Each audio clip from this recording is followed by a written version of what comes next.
Hello friends, I'm Renu, life coach. Today I have a very probing question. And the question is, how do we deal the adverse circumstances in our life, and how do we deal with the challenging times? I want you to seek the answer by delving deep within you, find the answer, and you don't have to voice it loudly. So you can be thinking about it as an individual, or you can be an educator to think about it, and also as a parent, because this is how we need to question ourselves, because we are the pillars in the lives of the children, as well as we are the architects of our own life. Now my question is, how do we deal the adverse circumstances? There are times when things do not occur the way we want them to be, the way we expect them to be, or rather we have such skyrocketing expectations which might fall flat on the ground. So either we get sad or disappointed, or we just throw our hands in the air and we say it's all done. And there are times when people do get depressed about it, and they have very sad and gloomy days where they just sit and think about, how do I come out of it? Or many a times there is no way out for me to come out of this, and probably this is the only destiny that I have. Now, to help you into seeking an answer to this, let me explain you how nature in its all profoundness gives us lot of teaching, immense amount of lessons we can absorb from the nature itself. Have you ever seen the sunflower to grow, or while it's growing? We all know that the sunflower moves in the direction of the sun, and it grows in the direction of the sun, so it's completely dependent on the sunlight, and that's how it's been given the name as sunflower. Now these are the days when it's very clear sky and it's very sunny and bright.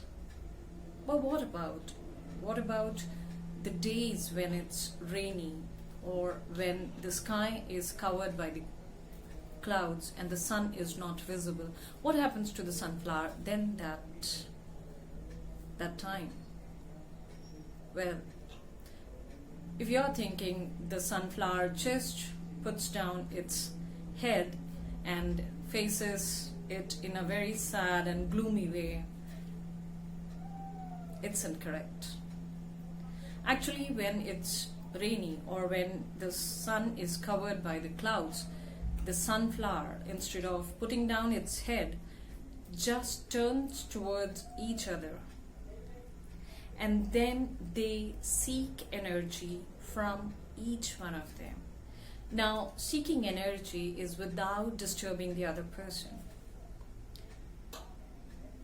I mean to say, I consider these two flowers as two different persons, but they are not intervening, or they are not hurting, or they are not getting annoyed at each other while they are seeking energy. It's a very quiet process where they just turn towards each other, and then they seek the energy from each other. How beautiful. And it is how profound. We as individuals also can absorb this quality of sunflower, and in fact we can have the sunflower trait borrowed from nature, and we can imbibe it in ourselves, where we can also think about drawing energy, drawing wisdom from huge experiences of people in our life, people who are in the wider context, who have witnessed all these kind of, or some sort of similar situations in their lives, and we can get some amount of light into our lives as well.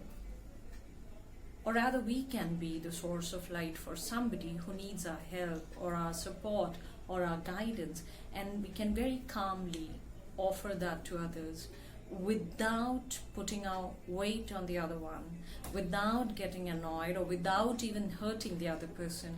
Like, why do you seek such kind of help from me? Or why would I want to help you? Or what would I get in return for this? So let's borrow this trait from the sunflower and let's spread light, and let's come out of dark and gloomy and sad days, and let's deal the situation with a huge amount of energy and enthusiasm and make the world a brighter place to live in. That's a very small contribution we can make, but if we all do, that lights up the entire place. Let's all do this. And with this, I wish, may there be immense peace, love, light, and laughter in each of your life. So let's spread the goodness. And when we spread goodness, that is what is going to reflect in our lives as well. Thank you so much.